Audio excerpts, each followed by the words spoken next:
All right, welcome to episode 2 in the regularities and laws topic. This is going to be on mathematics as a language for laws. So the themes that were brought up in the first video are going to be continued here, including mathematics as a language in which to express laws, including the philosophical fascination with geometry. So we're going to start out with that, and a move to numerical precision. Laws as capturing something about modality, so being more than mere accident or coincidence, and laws as a locus of inferential connections for a theoretical system that hangs together. So this will be connected to the old video, but coming in new ways in this particular one. The phenomenological versus unificatory or fundamental laws distinction. The interplay of concrete or sense-oriented laws and general laws. I apologize, that bullet point's not complete. And describing versus explaining regularities. And so laws and how they fit in with other discussions. In this video, we'll be talking about causation. Mechanisms will be coming in video number 3. And how explanation fits alongside other considerations like efficient description of regularities, generalization, prediction, and control. All right, so why is mathematics so effective for laws and physics? That's what we're going to be talking about today. So there were developments in physics that shifted the role that laws play, what laws look like in terms of how they're formulated, and raised really interesting, I think, questions about what we're going to call interpretation and completeness. So what this video will focus on is why are laws as formulated in mathematics so especially useful in physics in particular? Why is it possible to use mathematics, especially elegant mathematics, to make discoveries? And how does mathematics figure in the kinds of modality that laws seem to have, both historically and in contemporary discussions, and how they figure in explanation? So we'll be concluding the video with a short pragmatist take on laws. There are different ways in which mathematical models might be used such that they're either more law-like or they're more contingent and causal. And we'll be talking about the issue of interpretation. So what differentiates the mathematical parts of theories that are merely part of a calculation to solve something and that don't have physical significance versus the parts that do have physical significance. All right, so we left off in the last video by considering the dawn of the 20th century and then a couple major developments on laws there. But now we're going to go back and pick up one of the threads that we left, namely the new physics that was developed in the early 20th century. And in particular, relativity and quantum mechanics were both developed and involved a great deal of new approaches to how physics could be done. So there was this Newtonian worldview, sometimes called the mechanistic worldview, where there was this very deterministic set of dynamical equations, and once you plug in some initial conditions, it all just unfolds in a very kind of linear way. And so both relativity and quantum mechanics found different things that were wrong with this tidy Newtonian picture of the world. And part of what they found that was highlighting what's insufficient about the Newtonian worldview involved some degree of necessity that the new kinds of laws brought with them. So relativity brought with it these invariance principles that constrained what kinds of laws there could be. So part of what came out of both general and special relativity weren't specific phenomenological laws so much as here are some general laws that any more specific laws must obey, or that can't be violated by these laws. So there still might be different kinds of specific laws, but whatever they are, they cannot be in conflict with these more general laws. So those are often called invariance principles. One of the things that really sort of revolutionized the tidy Newtonian worldview from quantum mechanics was the fact that it seemed that there were certain kinds of deterministic processes that also sat right next to certain kinds of inelimitably statistical or probabilistic processes. And that was a real concern. We don't have enough time in this video to cover all of that. We will just sort of gesture at it briefly, and then we can talk about it more if there's interest.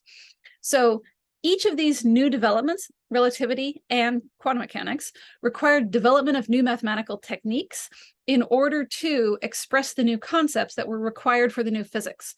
So in order to be able to say or describe in a sufficiently precise way what curved spacetime is, or what the entanglement of two quantum mechanical particles could be, we needed to have these developments that were made in the mathematical tools by which we were expressing these. All right, so there's this question of matching math to regularities in the world. If you'll recall from the first video, there was an ambiguity of laws as the description of regularities in the world versus part of the world thus described. So are the laws the sort of linguistic or mathematical or sort of language-oriented portion, or are they part of the world thus described? And on both of these two ways of thinking about laws, there's something really important about how you match up the description on one hand with the parts of the world that it's supposed to be described. So there's this issue of fit. And now we get to ask, what does it mean for a description to fit the world or to fail to fit the world? And it will turn out there's a lot more to that than just we made a numerical prediction about what we should measure at this one data point and it was wrong. So that's not usually how it goes. So there's two different directions here that I want us to sort of have on the table before we go. The first is from what I'm calling the word or the description, the mathematical framework in this case, to parts of the world. And this is what's called a question of interpretation.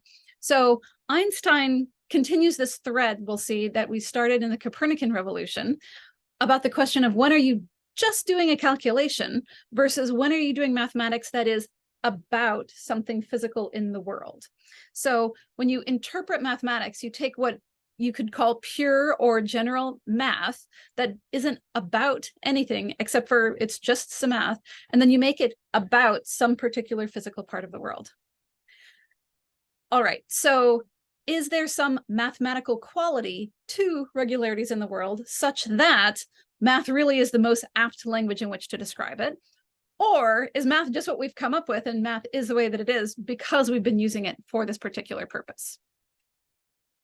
All right, so I'm going to briefly take us through some points in the book called Relativity, the Special and General Theory by Einstein. And I actually quite recommend this book. It's very accessible. People are often surprised by how readable and how philosophical it is. So he starts his discussion by considering the axioms of geometry. What does it mean to say that it's true that for any 2 points, they're connected by one line? Is that true or is that not true? He asks.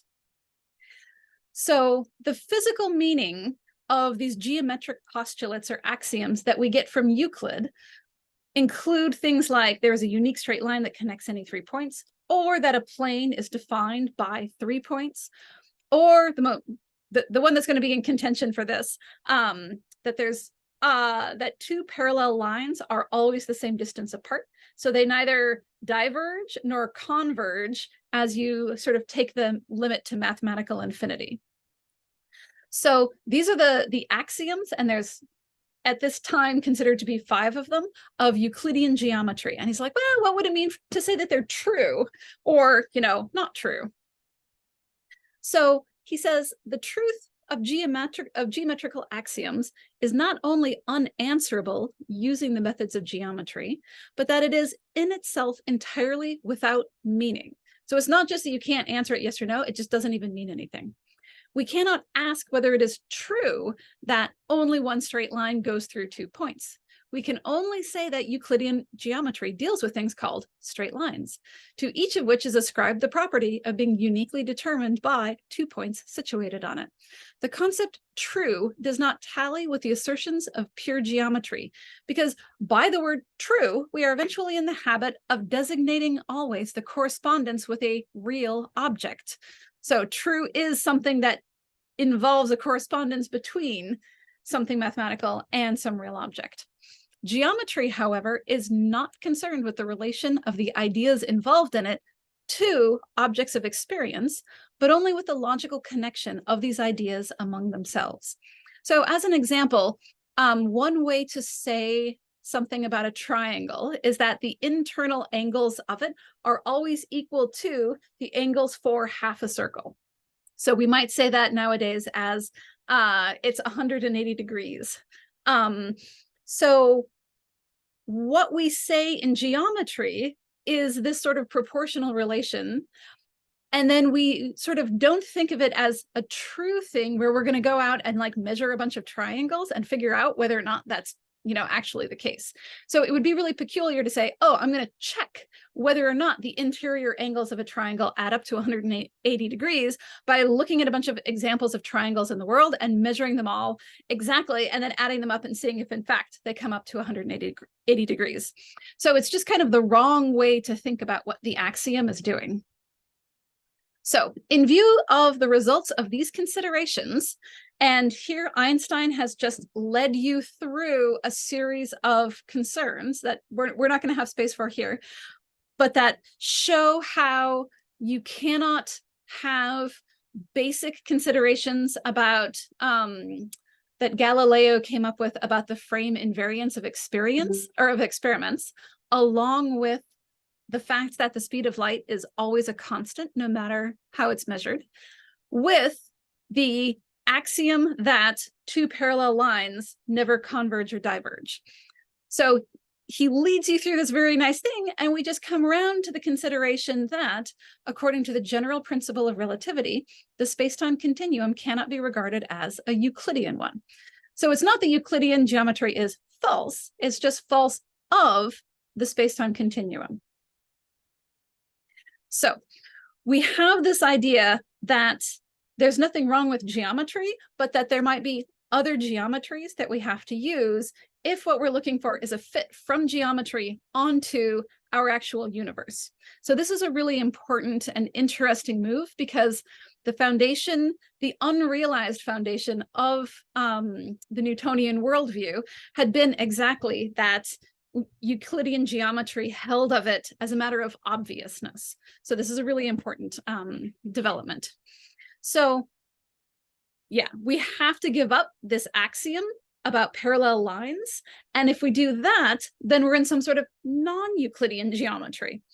And you've probably heard the phrase non-Euclidean geometry. There's a lot of them that are not Euclidean, because once you reject that fifth postulate, that fifth axiom about parallel lines, then there's a lot of other things that you could put there, or there's things that you formerly could prove that you can no longer prove. So there's different ways in which you could have, a space that was shaped in a way that was non-Euclidean.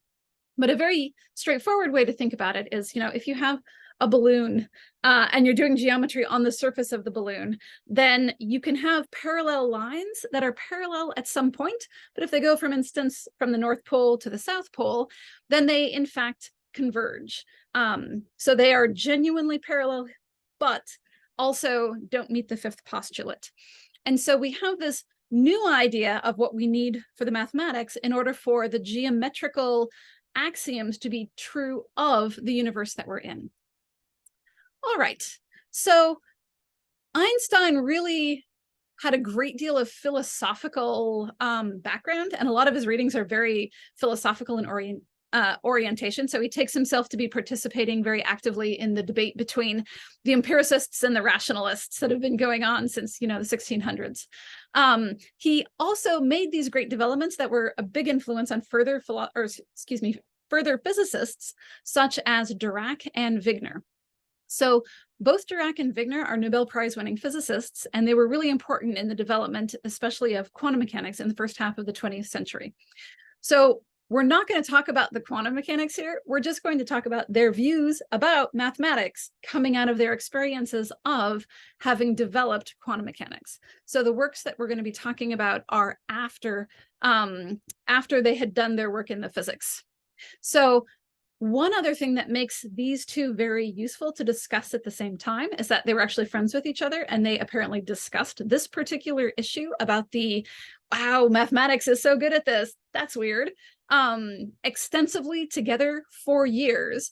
And so when you read these papers together, they sort of really complement one another. They clearly disagreed about it, but they really are on a coherent topic together. All right, so Dirac in particular is known because he developed the standard notation called the Bra-Ket notation for describing the states of quantum systems and when they're in, what the observables are for those quantum systems. And it was coming to the right notation being able to write things down precisely enough that allowed for the major developments in quantum mechanics to come to fruition. So they weren't able to progress until they were able to all speak, as it were, very clearly and precisely with common understanding. So the right mathematical framework allowed for this precision in representing these new phenomena, these quantum mechanical phenomena, effectively. And it also facilitated new inferences within the mathematical framework that turned out to also have physical significance. So once you wrote it in this notation, the notation itself allowed you to make inferences that you wouldn't have otherwise, and which were then borne out using experimental testing. So this isn't, I think, unique to mathematics. So I'm not a music history person, but there are also ways in which developing consistent standards of musical notation is really important for a certain kind of consistency among performances of a particular piece of music. So you have to be able to write it down clearly enough that other people who are performing it have the right kinds of parameters that they know what to do with. And so there's something really important about notation for this representational task. All right, so they continue in this Aristotelian tradition of laws and explanation. So this is taken from Events, Laws of Nature, and Invariance Principles by Wigner. He says, it is often said that the objective of physics is the explanation of nature, or at least of inanimate nature. What do we mean by explanation? It is the establishment of a few simple principles which describe the properties to be explained.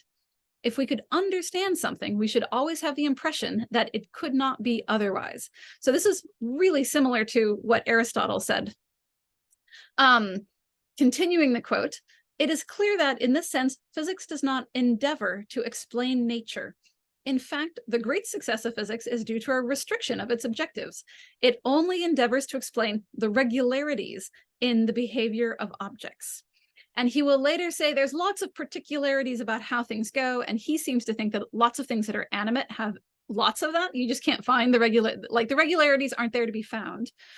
And he says physics does really well because it tries to explain so little, but it picks only those things that have this sort of great deal of underlying consistency in the regularity. All right, so turning to Dirac then, he was very famous, especially among physicists, because he had this method that he called sort of playing with mathematics, where you would find some interesting branch of mathematics, you would go learn it, and then you're like, okay, now I have this great bit of mathematics under my belt, I'm going to go find something to apply it to. And he thought that you could usually find something. So you would start with the math, and then you would try to interpret it physically. You're like, wow, I have this new framework. It'll fit onto something. Oh, wait, there it fits. And so he said, usually you would find some kind of underdescribed physical phenomenon to which your new math could be applied, even though the new math was developed entirely separately from the field of physics. So he goes so far, we'll see in just a bit, into developing this into a method that he's recommending to other physicists.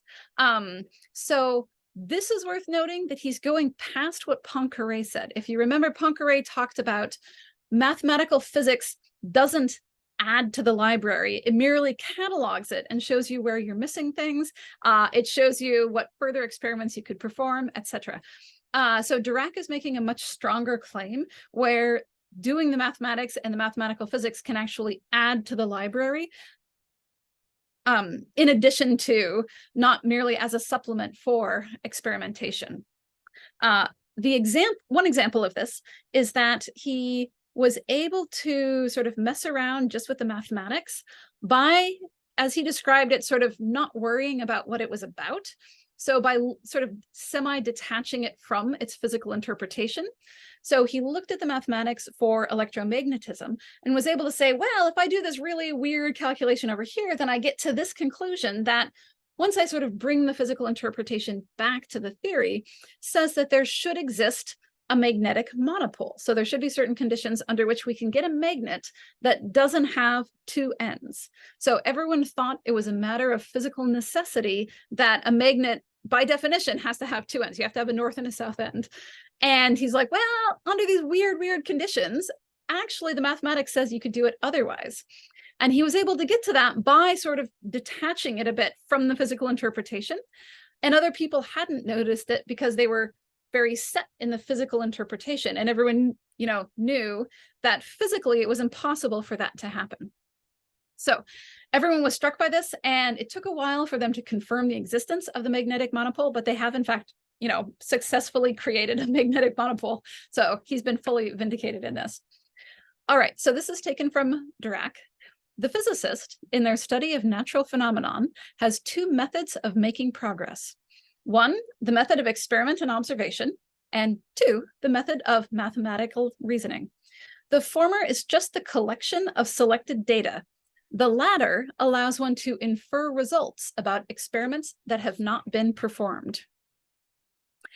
So there's a distinction in here that he's making where what you're doing, and this is something that we also saw with both Poincaré and Whewell, the method of experiment and observation gets you data points, and the method of mathematical reasoning connects those into something like a smooth line represented by an equation of some sort. And I'm going to note this here, and it'll come up again in video 3. There's a very similar distinction made by Bogan and Woodward in a paper, Saving the Phenomena, between data and phenomena. So data are the specific outcomes of measurements or experiments, and they can be directly observed. So you might measure the strength of the magnetic field around a particular magnet at this time, at this day. You record it as a very particular point.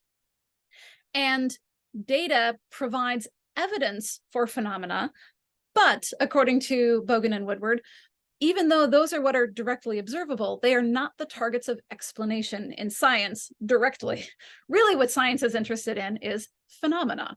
So there is some regularity that is revealed by the data points, but the points just kind of pick it out.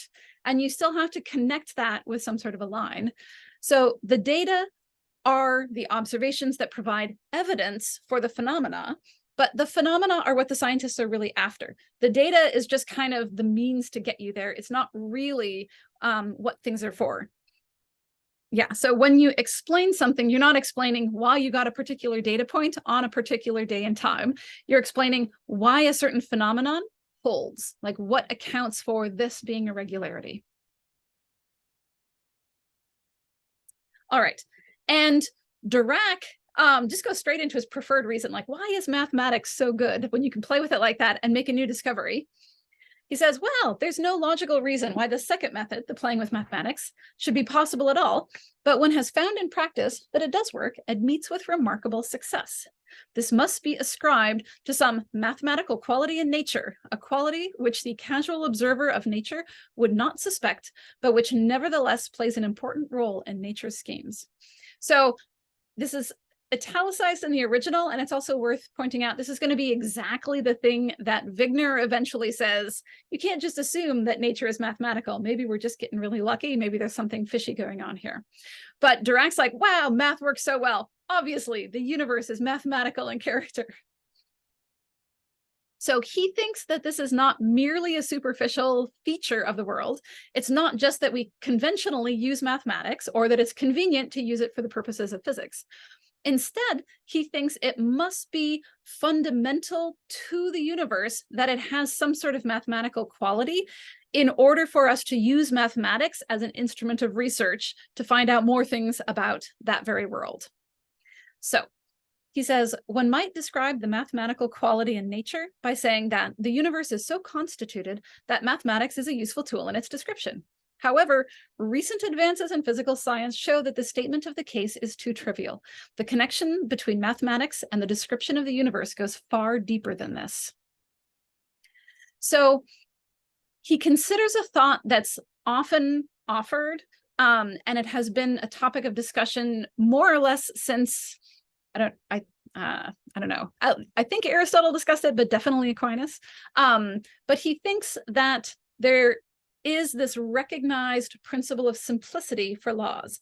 Namely, the world seems very complicated and complex and messy, but somehow underneath it, there are regularities that are strikingly simple, and those are what we should be looking for. And when we know that we've described it in the right way, when those surprisingly simple regularities kind of pop. So if you remember Galileo's laws or Kepler's laws, Kepler was able to describe the shape of the planetary orbits so that you could see, oh, wait, the line connecting planet to sun sweeps out equal area in equal time. That sort of must be some good way of describing it, because then it pops, and that's a very simple way to state it. Dirac, however, thinks that this isn't enough. So he goes through the principle of relativity and very clearly is like a big fan of like, oh, wow, this thing is really awesome. But he says, really, whatever you meant by simplicity, it's not simple. You have to have such a convoluted notion of simplicity that only like really advanced theoretical physicists will appreciate it. So really what's going on is something different, he says. What makes the theory of relativity so acceptable to physicists, in spite of its going against the principle of simplicity, is its great mathematical beauty. So he offers mathematical beauty as your methodological guide for how you should do physics in this second method. He's like, yeah, experiments, those are fine. But also, you can do stuff with mathematical beauty. So here's his recommendation. The trend of mathematics and physics towards unification, and these are the fields of mathematics and physics towards the unification in the form of mathematical physics, provides the physics with a powerful new method of research into the foundations of their subject. The method is to begin by choosing that branch of mathematics which one thinks will form the basis for the new theory. One should be influenced very much in this choice by considerations of mathematical beauty. Having decided on the branch of mathematics, one should proceed to develop it along suitable lines, at the same time looking for that way in which it appears to lend itself naturally to physical interpretation. So he says, really what you should do is go off and learn some really lovely, elegant mathematics, and then see if you can interpret it, see if you can make it be about the world in some way. So he's not merely positing that the world has a certain kind of mathematical character, but that it has a certain kind of elegantly beautiful mathematical character to it. And you can use this to make discoveries. Wigner, on the other hand, is very skeptical of this. So he notes the same trend about making these surprising discoveries and how surprisingly appropriate mathematics is as a language for physics.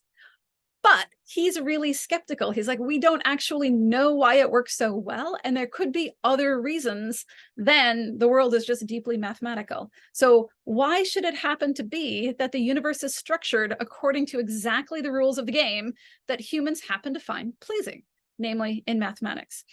And here, recall back to the quote that we had from Kepler in video 1, where Kepler was trying to appease some of the authorities of the time by noting that mathematics was a very good language in which to do this new natural philosophy, because there was a sort of consonance between the way in which God had created the world to be mathematical in character, but also created humans to have an appreciation of mathematics with our minds. In the way that our ears can appreciate music, our minds can appreciate mathematics, and so they go together.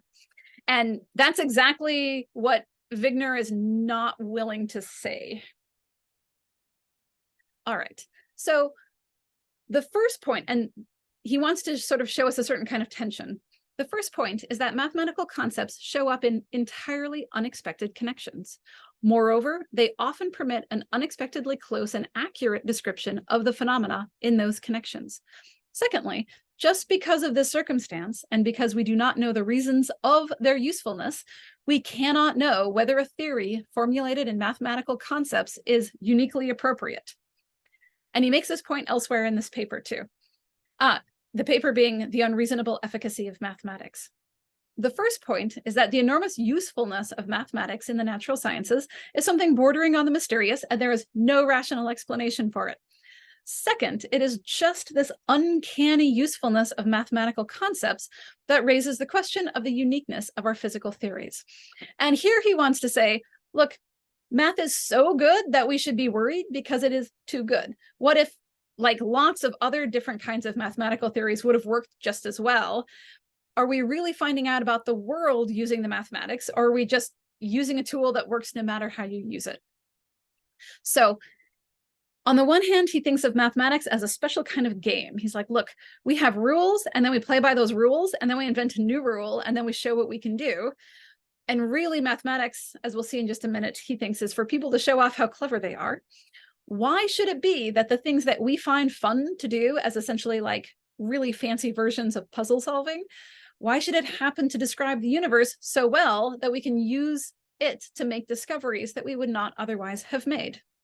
So most more advanced mathematical concepts, and here he gives a list of examples, were so devised that they are apt subjects on which the mathematician can demonstrate their ingenuity and sense of formal beauty. So you're like, look at this clever thing that I can do.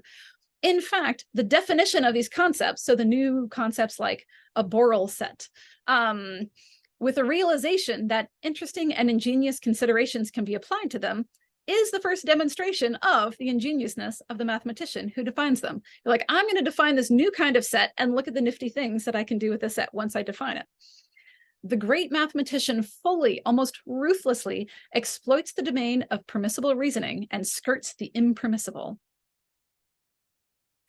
So Wigner is on the one hand acknowledging that there's this well-documented phenomenon that mathematics by itself can somehow be used to make discoveries by starting with pure math and then interpreting it. But he wants us to think harder about why this might work. So don't jump to the conclusion, oh, it's because the world has this mathematical character. Why should it happen to be suited for exactly the mathematics that we currently have? So he says, it's important to point out that the mathematical formulation of the physicist's often crude experience leads in an uncanny number of cases to an amazingly accurate description of a large class of phenomena. This shows that the mathematical language has more to commend it than being the only language which we can speak. It shows that it is, in a very real sense, the correct language. But he's not yet sure why. All right.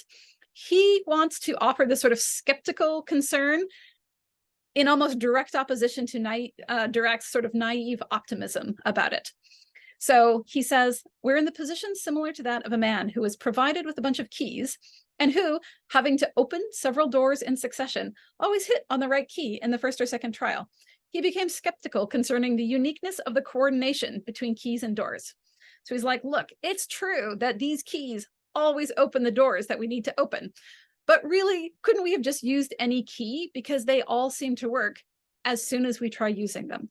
So he thinks we should be skeptical that we're doing something uniquely sort of right or apt in describing these structures in the world by dint of the fact that it is in fact so uncannily effective. So the probability, if you have, imagine that big key ring that's got, like 20, 30 keys on it, and you have to open a door and, oh, you got so lucky on the first try. And then you go down the hall and you get to the next one, you're like, whoa, I got so lucky on the second, or it only took me 2 tries. Then the third door, you're like, whoa, also got it on the first try. I'm getting, maybe they're all just like, master keys that open any of these doors. So he then leaves us on a cheerful note, as he puts it, the miracle of the appropriateness of the language of mathematics for the formulation of the laws of physics is a wonderful gift, which we neither understand nor deserve. We should be grateful for it and hope it will remain valid in future research. All right. So picking up, this is going to be a sort of transition to the next topic. Wigner has also written elsewhere in the paper about events, laws, and principles of invariance about how events, laws, and invariance relate to each other. So events are specific statements about what exactly occurred at specific space-time locations. So this is the data from the data phenomena distinction that we saw in the Bogan and Woodward paper. And then there are laws of nature, for which events are the raw materials. So you have events like for Kepler, where the planetary bodies are located at particular points in time. So you measure the location of Mars throughout the year. Those are the events. And then you make a law of nature that smooths that out into an ellipse of which the sun is at one focus. So the laws then determine the behavior of the objects of interest only under certain well-defined conditions, but leave much freedom otherwise. So there's certain kinds of constraints that laws provide, but they don't uniquely determine particular kinds of behavior. And this is really interesting because this also sort of undoes the kind of determinism that was coming out of the Newtonian worldview. So laws say, well, everybody who plays has to play within this general arena, but within that arena, there's lots of different things that could happen. So it's not uniquely and deterministically determined by the laws. Rather, the laws sort of provide this outside barrier, and you can't go outside that barrier. You have to stay inside here. And then he says there's also symmetry or invariance principles. There are laws of nature that are the raw materials for, the laws of nature are the raw materials for these principles as the events are for the laws. So the symmetry or invariance principles are like meta laws that say what specific laws there could be, and those laws say what specific events there could be. So there's this sort of successive gradation of necessity where they constrain each other. So there might be lots of specific laws that are all compatible with the same invariance principles.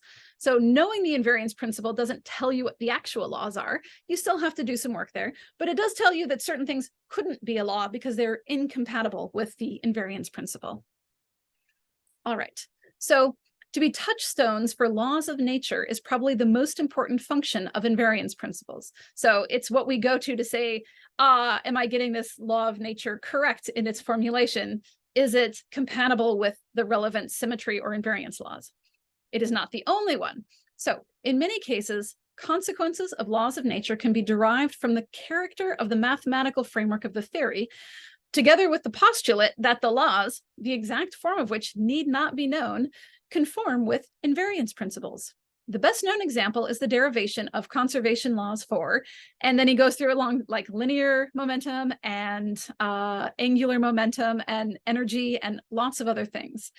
So you can derive specific laws about energy in particular contexts by knowing that there's a certain mathematical framework that they have to conform to such that they can't add or lose energy. They have to have the same amount of energy over time. So you can use these symmetry principles in developing further laws. So this is just an extension of the distinction between phenomenological laws and fundamental or unificatory laws. So now you've got events and laws, and as it were, meta laws, which we're calling symmetry or invariance principles here. And Wigner describes these as successively deep layers in the structure of the universe. And at this point, we're then going to move over to a more contemporary discussion. So what's interesting about this period of the physicists discussing what it is that they're doing in the early 20th century is how neatly it fits into the historical lead up, and then also how interestingly it connects us to the contemporary philosophy of science discussion around laws and necessity, and to the topics that are going to be coming up in video 3. So just as an example, there's a lot of other interesting contemporary work on laws, but there's a similar distinction that's made by Mark Lang in his book, Because Without Cause. So he wants to talk about explanations by constraint. So you can sometimes explain why a law holds because it had to hold, it couldn't have been otherwise, or it would have violated some further law. Oops. So the meta law constrains the more phenomenological laws to be as they are. So they must be this way for reasons that generally have to do with mathematical derivations in the theory. On the other hand, you could think of the meta laws as being what they are because the specific laws are what they are. So you can think that the meta laws constrain the specific laws, or you can think that they hold because they are essentially a summary of what these more specific laws are. And in that case, this would be a coincidence, not a constraint, because it might be that you discover some further phenomenological law, and then you have to change what the meta law is. So you might discover, oh, that's not the right one. We have to do something different instead. So these differ with respect to whether or not the phenomenological laws hold of necessity. So are they constrained to be thus? Or do they hold such that they don't hold necessitated by the meta law itself? So this differs with respect to what explains what. On the constraint view, the meta laws explain the particular laws, and on the coincidence view, the particular laws explain the meta laws being what they are and not otherwise. So then you might think, how could we tell whether or not a constraint law is, or an apparent constraint law is a constraint or a coincidence? And what I want to sort of offer here, we'll come back to this in just a little while. This is a methodologically significant question. So this isn't just like a merely in principle philosopher's question. So if you remember, Dirac and Wigner were sort of enjoining us to use these invariance principles to work out more specific laws. So they wanted us to sort of lean on this methodologically on the assumption that it would hold. And if you thought it was a coincidence, then you couldn't use it thusly. So you have to sort of have a commitment to these laws, hold it to the meta laws constraining the particular laws, if you want to use mathematical derivations involving the meta laws to come up with new specific laws for some new topic over here. So this makes a difference. There's no reason, if they're coincidences, that this method discussed by Dirac and Wigner should ever work. So in that sense, maybe Dirac is on the side of, they're constraints, and Wigner's on the side of, they're really lucky coincidences. So this comes to a head if there's an apparent conflict between a meta law and a law, which is going to be rejected. Do you say, this one conflicts with the meta law, so we should get rid of it? Or do you say, clearly this meta law is wrong because it conflicts with this more particular law? So we'll be coming back to that. Because the other thing that's worth talking about here, another contemporary topic, there were so many developments in causation in the last, say, 20 years, that discussions around explanation shifted massively away from the kinds of deductive nomological usages of logically formulated laws that we saw in the Hempel and Oppenheim section of video 1. And instead, it became clear to lots of people that causation plays a key role in explanation, so much so that many people were claiming that all explanation is causal, or most explanation is causal. So you explain something by showing what the causes were of which it is an effect. So this was such a predominant maneuver that people started pushing back, saying, hold on, there are in fact good kinds of explanation that are not causal, that are mathematical. So in a separate separate chapter of the same book, Lang also offers what he calls distinctively mathematical explanations. So consider the following. You've got a parent with 23 strawberries, and they have 3 children, and you cannot divide the 23 strawberries evenly among the 3 children. And you're not allowed to cut the strawberries because, kids get annoyed when you do that. So there's just no solving this problem. And the explanation for, why can't this parent divide 23 strawberries evenly has nothing to do with the parent's knife skills or mathematical abilities. It's nothing about strawberries that they somehow resist this. It's not about any particular attempt to achieve the division. It's just purely a mathematical fact that 23 is not evenly divisible by 3, and that this accurately captures the right portion of the event in question that we're trying to explain. All right, so this explanation, you'll never be able to do this no matter how hard you try, because 23 is not evenly divisible by 3, has a higher degree of modal strength than comparative causal explanations. So in a causal explanation, something could have been different such that a different outcome would have resulted. And that kind of explanation, a causal explanation, holds with some degree of contingency. So it's more than mere accident, but it's still less than necessary.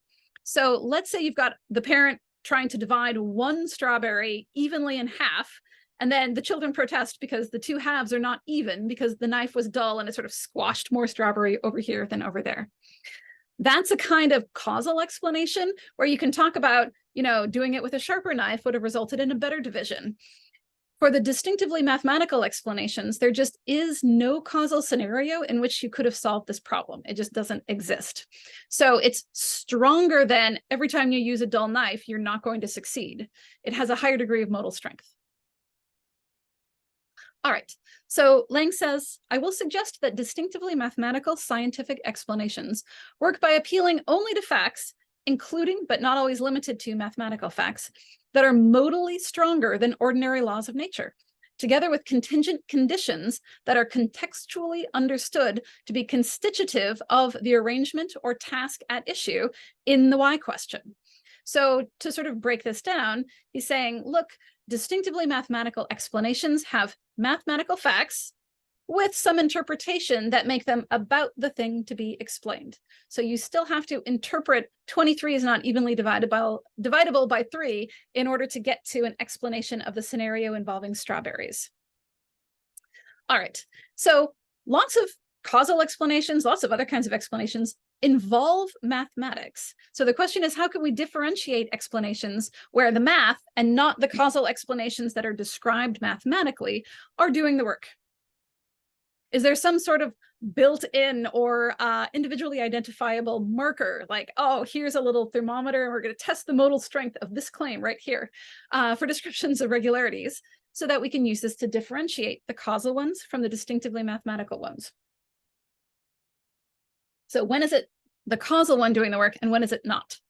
Seems to involve more contingency versus more necessity. So this brings us then to the pragmatist part of the discussion. And pragmatism is this third thread that we left at partway through video 1. And there's a new version of pragmatism that is inspired by, but definitely goes beyond the work that was originally developed by people like William James and Peirce and Dewey. And it offers a kind of way to reframe these questions so that you have more of a chance to make progress on it. And pragmatism is especially useful when you have what seem to be general, like broad metaphysical questions that nevertheless have these methodological consequences in terms of how it matters how you answer this one. So just as it mattered, is this meta law a constraint or a coincidence? Those have methodological consequences for whether you can or cannot use it to make new discoveries. You can use that to sort of answer this question. So pragmatism loosely involves philosophical commitments like holism. So if you want to know something about whether or not a law whether or not a certain kinds of mathematically formulated statement has a higher degree of necessity or a causal degree of necessity, so a weaker notion that's more contingent, you can't evaluate it, as it were, taken out of the theoretical context in which it's situated, because the degree of strength that it has is part of the function that it plays in the inferentially connected web of the model or the modeling context or the theory in which it is placed. So taken out of that context, it doesn't yet have a sufficiently specific meaning that you could evaluate it. So you have to see what kind of degree of necessity it has by seeing how it behaves in the theoretical context itself. So that's a kind of holism. You have to evaluate a larger unit around it. And there's this emphasis on use. So this isn't merely what we happen to do, but the ways, so we don't just happen to do mathematics the way that we do. There's rules to it such that we can say, well, you know, humans are of course the ones who came up with the rules, but there's still ways to do it wrong. And even if a whole bunch of people jumped on a bandwagon and decided to do math this really obscure wrong way, that doesn't mean that it's coherent. So it's not merely psychological, but you can talk about the ways in which you use it in this inferential context, means the role that it plays in particular derivations. All right, so, and here this is drawing on some of my own work. There is no built-in modal strength for many or most explanations. So whether they're causal or distinctively mathematical, you can't pull them out of context and sort of check it to see what its little marker says. Instead, its modal strength comes in how it's being used in those modeling contexts. So there's some lovely examples from these simplified mathematical models. So there's one called the Lotka-Volterra model of predator-prey relationships. And you don't actually need to know anything about it, but you've probably heard of it. It's about how the populations of predators like foxes and prey like rabbits change together over time. So you have the foxes that have a certain kind of birth and death rate that's dependent on how many rabbits there are at that moment. And then you have rabbits that have a particular birth rate, but also a particular death rate that's dependent on how many foxes there are. So they're tied to each other And so the value at the next moment in time depends on the value of the previous moments, both how many rabbits there are to have offspring, and also how many foxes have been eating them in the meantime. So the fewer foxes, the more rabbits there will be in the next time step. What's really interesting about these models is that they are an object of investigation in and of themselves. So there are people who spend time figuring out features of these models that have really nothing to do with actual predator-prey relationships out in the world. There's reason to think that there really is no predator-prey relationship that's so sufficiently isolated from other causal influences that it will ever exactly replicate this particular simplified mathematical model. And yet we find that it's actually really, really useful, and you can use it for explanations. So one thing that it has been used for is this idea of what's called a general biocide. So if something happens that wipes out a large number of both the predator and prey indiscriminately. So if you're talking about, say, a lake ecosystem, some sort of chemical is dumped in that just kills a bunch of them, of both. Or if there's like a fire on an island that burns most of the territory, then it affects both sort of equally. There's what's called the general biocide. It doesn't differentially affect the predator or the prey. In those cases, you always see a sort of rebound effect where the prey population rapidly increases immediately after, compared to the predator population. And you might think, oh, that's really peculiar. I wonder if there's some sort of causal explanation for this. You can look at these mathematical models and figure out, no, actually, just based on nothing other than these two equations, if you change these population levels right here in that way, then here's what has to happen. Insofar as these equations hold of the system, it's a matter of mathematical necessity that a general biocide would result in this happening. So you can just derive it as a direct mathematical result from the equations themselves. It's pretty straightforward. And so the point that I want to make there is that sometimes when you're modeling a system using the Lotka-Volterra equations, you want to model them causally. So your goal is, I have a certain kind of predator-prey relationship on this island out here, and I work for some sort of wildlife organization, and I want to model that island. So then I'm using the Lotka-Volterra model in a way that's kind of causal, and I'm making claims about what will or won't happen that have a weaker degree of modality.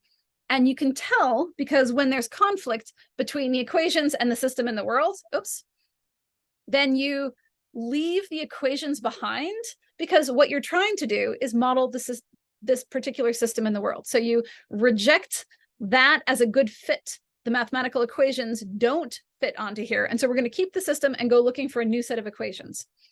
On the other hand, though, the way these are often used is with a stronger degree of modality. And you're like, I do work on the Lotka-Volterra model, and I want to look for a good illustration of this general biocide principle.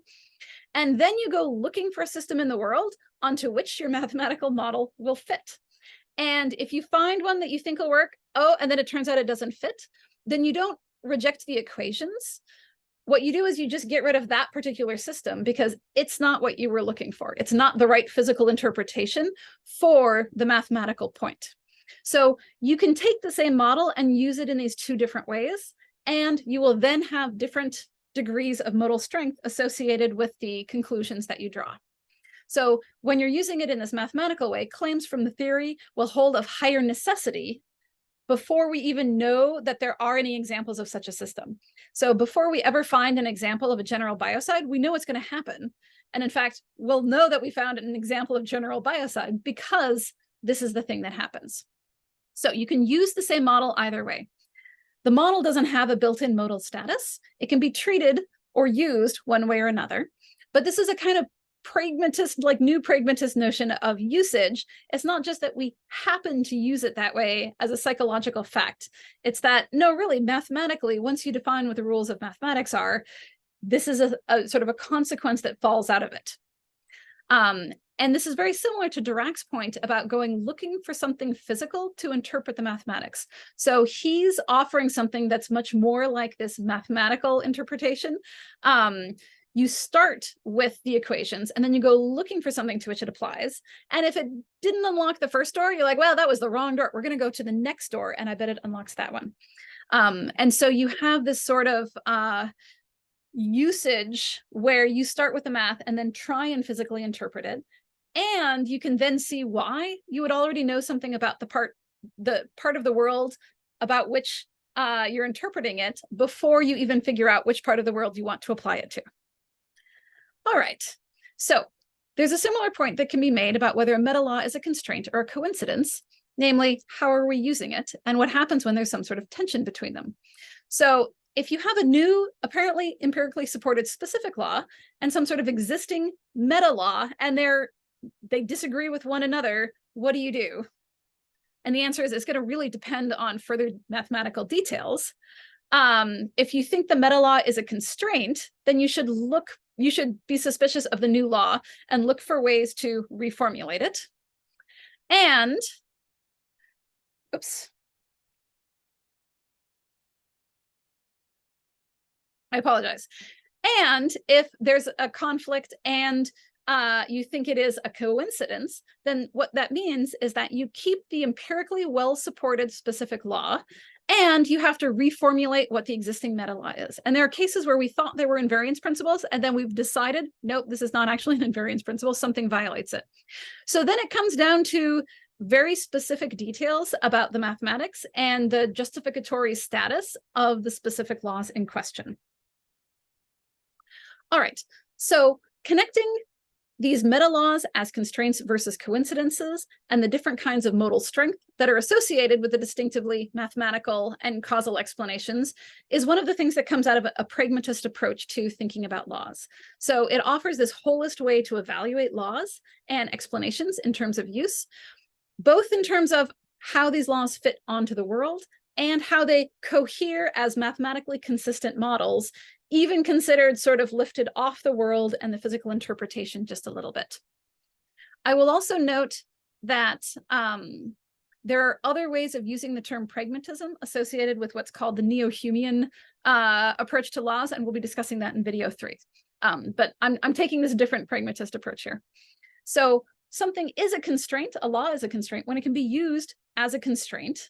So when you have conflicting phenomenological laws that you reject because you have independent mathematical reason to think this is a meta law, or you're using it as a coincidence when you're using it by rejecting or modifying the meta law when it comes into conflict with some sort of new phenomenological law.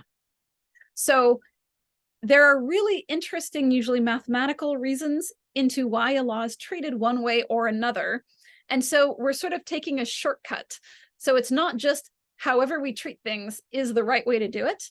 It's that how we treat things tends to follow these other reasons, and you can shortcut by picking out how we're treating it as a way of sort of packaging up all of those other reasons. All right, so this video continued the discussion from video 1 about the aptness of mathematics for expressing laws, including the kinds of modality that's traditionally associated with laws and explanation. So we also saw, Wigner chiming in with Aristotle about how we have to understand why it must be thus and not otherwise in order for a certain kind of explanation to be found. And there's these really interesting issues in how mathematics fits onto the physical world. So interpreting mathematical structure can start from the physical side, where you have regularities that you want to be able to express more precisely and represent using mathematics. And you can start from the mathematical side with something sort of purely mathematical or unphysical, developing it there and then adding a kind of physical interpretation to it. And these are questions that, depending on how you answer it, provide meaningful methodological guidance to people who are engaged in physical research. So there really is something surprising that we saw about how much efficacy we can get from mathematically formulated laws that sort of, as Wigner puts it, outstrip what we put in terms of the data on which they were based. So there's this interesting point that we're going to leave this video at now, which is that laws fit at this juncture where you've got causal explanation that is more than mere accident, but more contingent than most forms of necessity. And you've got distinctively mathematical explanation. And then you have laws that are, not as necessary as distinctively mathematical explanations, but still more necessary than causal explanations. And they're generally formulated mathematically, and they fit in this really interesting place right there. So that will be one of the topics that's explored in the next video. Thank you.